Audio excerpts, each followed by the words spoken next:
Dans quelle mesure, selon toi, les stéréotypes ont eu un impact sur ta santé mentale? Il y a un stress constant. On vit avec cette conscience que je reflète pas la norme de toute la société. C'est pas seulement les gens, les autres gens qui vont voir le stéréotype, mais les gens de nos groupes. On dit les Chinois, c'est comme tous les Asiatiques. Est-ce que tu es chinoise? Oui, je suis chinoise. Ok. J'ai entendu beaucoup de gens qui se plaignent dans la famille que leur mari ne fait rien. Oh. Qui n'aident pas vraiment la famille, c'est seulement la femme qui fait tout. Ok. Mais c'est ça mes impressions, comme tu te sens un peu exclu. À savoir que tu rencontres des nouvelles personnes, savoir que est-ce que cette identité va faire que cette personne va m'aimer ou pas m'aimer, est-ce que cet aspect de mon identité va faire que cette personne va m'accepter ou pas m'accepter. Ça prouve qu'on ne sait pas à quel point les stéréotypes que ces gens-là vivent, comment ça affecte et comment ça shape. À quel moment de votre vie le sujet de la santé mentale vous a-t-il impacté? Quand je suis rentrée à l'université, j'habitais pas à Montréal pendant que j'étais à l'université. J'habitais dans une autre ville, so j'étais un peu tout seule et devoir gérer mes émotions par moi-même. Je pense que là, ça m'a fait réaliser, genre, comment j'étais anxieuse des fois, comment des fois je pouvais être déprimée si j'étais toute seule et puis juste réaliser que, genre, comme c'était pas juste, comme un mot, l'anxiété, mais que je le vivais réellement. Ok, pour moi, je pense que c'est plutôt dans mon adolescence, comme quand je viens d'arriver au Canada, que j'ai un peu quand même vécu un peu les problèmes de santé mentale, c'est plus la dépression. Puis un peu d'anxiété, je dirais, quand je suis entrée à l'université. Surtout, je trouve à l'adolescence, c'est comme déjà une période qui est déjà bouleversante, déjà comme c'est comme une période spéciale dans la vie, mais aussi l'aspect quand on vient d'arriver au Canada, les parents sont très stressés aussi sur les ressources financières. Moi aussi, il faut qu'ils s'adaptent à comme la nouvelle vie ici. Puis ça causait un peu je dirais comme de la dépression un peu. Est-ce que le sujet de la santé mentale était abordé dans l'environnement dans lequel tu as grandi? Non, pas du tout. C'est vraiment juste un mot pour moi à cette époque-ci. Puis ni mes parents, ils savent pas c'est quoi la santé mentale non plus. Parce que je pense que après, je suis rendu compte que j'avais la dépression après l'université. J'ai un peu apporté le sujet de santé mentale à mes parents, mais je pense qu'à cette époque-ci, ils n'acceptent pas vraiment la notion de santé mentale. Je pense que genre c'est pareil pour moi. J'ai une famille africaine, congolaise et très religieuse.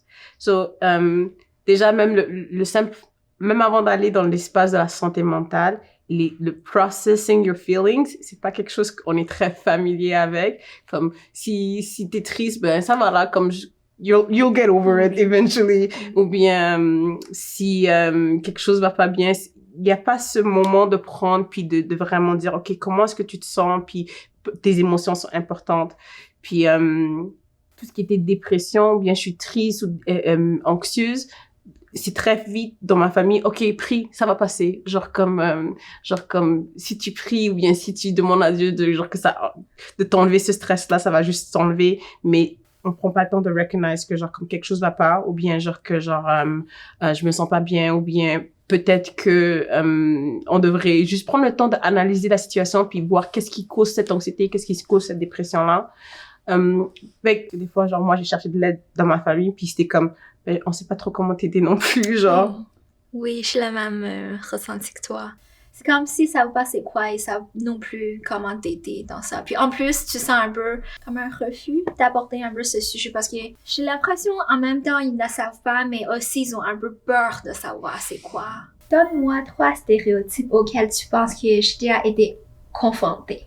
OK. Les stéréotypes que je connais sur la communauté asiatique sont des gens très studieux, sont toujours bons en maths, timides, qu'on assume dès que t'es asiatique, tu viens de la Chine. Quand même, oui. Oui. On dit les Chinois, c'est comme tous les Asiatiques. Est-ce que t'es chinoise? Oui, je suis chinoise. Ok.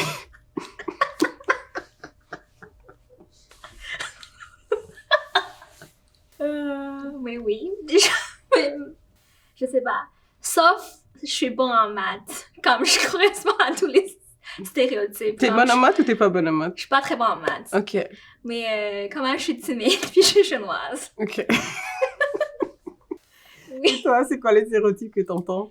Ben moi, les stéréotypes, c'est comme un peu plus négatif. Comme j'ai l'impression que j'ai entendu beaucoup de gens qui se plaignent dans la famille que leur mari ne fait rien. Oh. qui n'aident pas vraiment la famille. C'est seulement la femme qui fait tout. OK. Je pense que le problème de consommation, je pense que c'est aussi un stéréotype. OK. Comme consommation de drogue? Pas seulement drogue, comme alcool. OK. Oui. Puis sinon, je trouve... c'est un stéréotype, mais je trouve vous aimez de mettre des souliers comme de basketball. D'accord. J'aime ça, pour de vrai, t'as dit, je trouve que c'est pas très négatif, tout ce que t'as dit là, so far. Je croyais qu'on allait aller vraiment dans des choses plus risquées, mais le stéréotype, je suis pas mariée, so je peux pas te dire si les hommes font rien, mais moi, en tout cas, j'ai grandi avec un papa qui faisait beaucoup de choses. Mon père, il cuisine, fait le ménage, so ça fonctionne pas pour moi. Sinon, ton deuxième stéréotype, c'était quoi? Il y a Consommation de drogue. oui. Peut-être que c'est un stéréotype qui a été plus propagé dans la communauté afro-américaine. Je sais pas si elle s'applique forcément à la communauté africaine. Puis juste ce point-là, ça met en face que genre comme la communauté noire est tellement vaste et tellement diversifiée que des fois, genre comme on a une image d'une communauté noire puis on croit qu'elle s'imprègne à toute la communauté noire. Mais lorsque genre comme les gens des Caraïbes, les gens des Afriques, même à l'intérieur de l'Afrique, on est tellement diversifié, on n'a pas forcément la même culture. Alors des fois, on prête un stéréotype à une personne de cette communauté-là, puis on l'étale à travers la communauté noire lorsque la communauté noire est tellement diversifiée. Est-ce que, genre, comme, parce que t'as dit que avant de commencer les stéréotypes, t'as dit, genre, comme tu penses que les stéréotypes allaient être plus négatifs. Est-ce que c'est les stéréotypes positifs, t'es contente de les avoir? Genre, comme on dit, oh, je crois que les Asiatiques sont comme ça, puis t'es comme, oh ouais, moi, je suis vraiment comme ça. Ben, je dirais pas c'est bénéfique parce que quand les gens disent les Asiatiques sont bons en maths, mais je l'ai pas, je le suis pas. Mais t'étais bonne à l'école? Je suis quand même ok à l'école, mais je suis pas bon en maths. OK. Ouais, non. Mais aussi ça met impression, comme tu te sens un peu exclu. Tu te sens exclu de pas fit le stéréotype ou tu te sens exclu de... Exclu un peu des gens qui, dans mon groupe d'ethnicité, qui correspondent à ce stéréotype, comme les gens qui sont bons en maths. Parce que c'est pas seulement les autres gens qui vont voir le stéréotype, mais les gens de nos groupes aussi voient le stéréotype. Parce que ça se peut, les gens mettent de la pression sur toi comme « Ah, pourquoi t'es pas bon en maths? Pourquoi comme t'es pas bon à l'école? » Comme tu te sens un peu, aussi en même temps, exclu par ton groupe. Ouais, je suis d'accord. Tu vois, Oui. moi, les Congolais, mon peuple est connu pour être des très bons danseurs. Je suis pas une excellente danseuse. Ouais. Ouais. Parce que, en même temps, ça me fait réfléchir à, est-ce que des fois, genre, comme, justement, l'idée du bon et du mauvais stéréotype, parce qu'il n'y a pas des stéréotypes qui finissent pas par définir nos communautés puis devenir une partie de notre identité, genre, comme on met ce label sur cette communauté-là, mais à la fin, genre, comme, ouais, il y a des bons stéréotypes qu'on peut vouloir, genre, comme, s'approprier puis dire, ouais, ça, c'est une bonne représentation de ma communauté. Dans quelle mesure, selon toi, les stéréotypes dont tu as été victime ont eu un impact sur ta santé mentale? Je trouve le plus grand stéréotype qui envers les Asiatiques, c'est qu'on parle pas français. C'est que dès qu'on commence à parler ou dès qu'on voit quelqu'un, eux, ils vont automatiquement te parler en anglais. Même si, comme j'ai déjà commencé la conversation en français, ils vont changer pour anglais.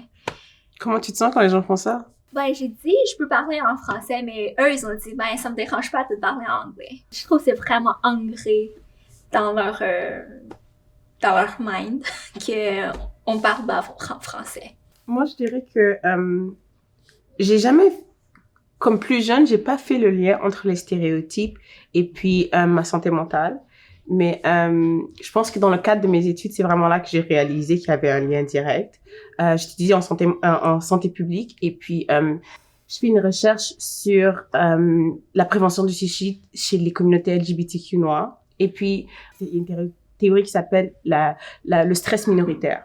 Et le fait d'appartenir à une communauté minoritaire fait en sorte que, genre, comme la peur de la discrimination ou bien les stéréotypes ou bien juste vivre en marginalisation de le reste de la société, tu fais en sorte qu'il y a un stress constant que tu fais, que à chaque fois que tu rencontres une nouvelle personne, savoir que est-ce que cette identité va faire que cette personne va m'aimer ou pas m'aimer? Est-ce que cet aspect de mon identité va faire que cette personne va m'accepter ou pas m'accepter?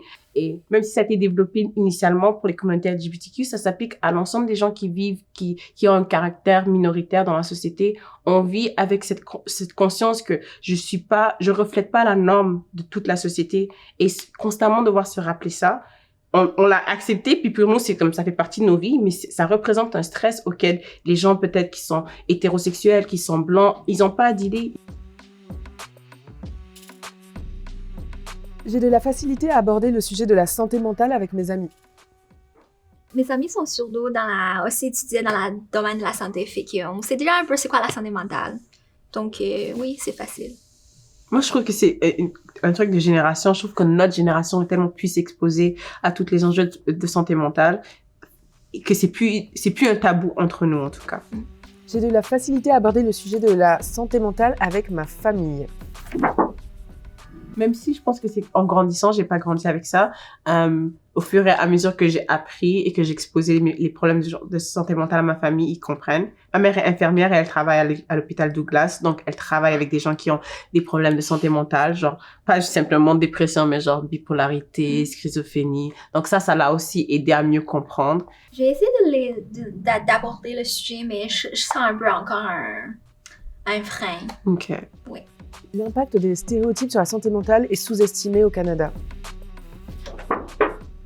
Moi, je dirais juste le simple fait qu'on n'essaye pas vraiment d'adapter, genre, comme les soins de santé mentale aux minorités, genre, comme soit les minorités ethniques ou bien les minorités sexuelles. Ça prouve qu'on sait pas à quel point les stéréotypes que ces gens-là vivent, comment ça affecte et comment ça shape. Ok, je trouve comme le sujet de stéréotypes ou de racisme, ça, c'est vraiment tabou dans la société maintenant. Comme on va après éviter à tout prix d'en parler, fait que si tu peux pas en parler, tu peux pas savoir c'est quoi les conséquences. Définitivement, surtout au Canada, parce qu'on aime avoir l'image de les Canadiens sont super gentils. Pacifisme. Ouais.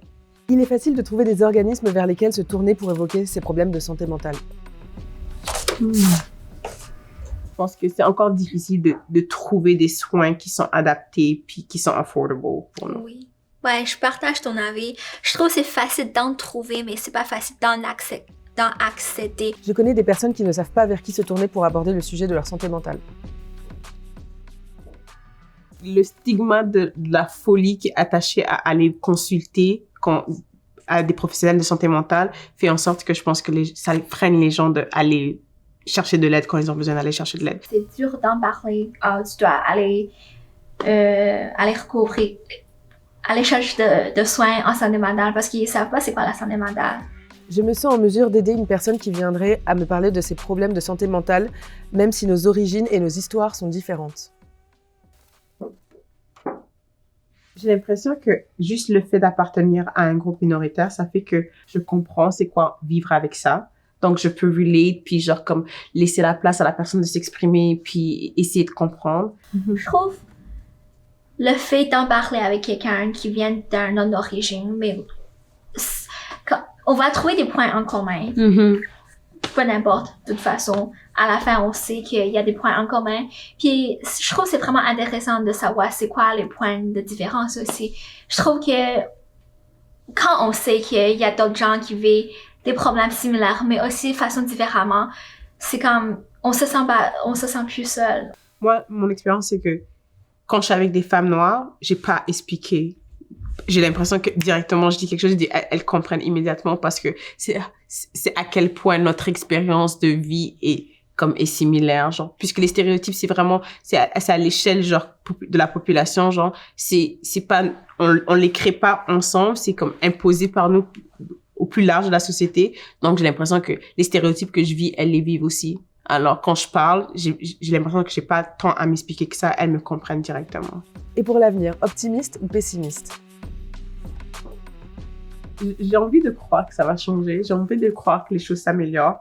Juste la place que, genre, comme des théories comme l'intersectionnalité prennent aujourd'hui. Je pense qu'on commence à reconnaître, genre, des politiques de diversité, inclusion. Je trouve les gens savent déjà le problème existe, mais mon côté pessimiste, c'est que ils savent le problème existe, puis j'ai l'impression qu'ils ont envie de cacher un peu le problème en même temps parce que oui, on sait les stéréotypes existent, on veut éviter le racisme ou comme des stéréotypes, mais on l'évite un peu trop. Je trouve comme à un point qu'on veut pas en parler. Fait que si tu peux pas en parler, tu peux pas vraiment faire grand chose pour ça.